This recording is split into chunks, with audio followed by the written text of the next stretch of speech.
ga dai abin da yake faruwa nan daga Onacha zuwa Owere zuwa ina ne. Yawwa abin da yake faruwa kenan. Allah kuma ya takaita mana, amin. Gashi ne suke kona motocin mutane zuwa cikin dare.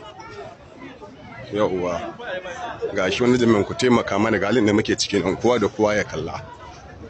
Onacha to Owere ga abin da yake faruwa kenan. Since yesterday in no sleep. Yes, gashi nan kowa da kowa ya gani.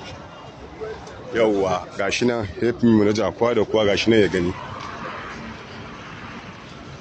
Yes, gashi nan yanzu kenan abin da yake tafiya kenan, abin da yake faruwa kenan. Sun zo sun crossing motoci, sun kone motoci a titi. Yawwa gashi nan.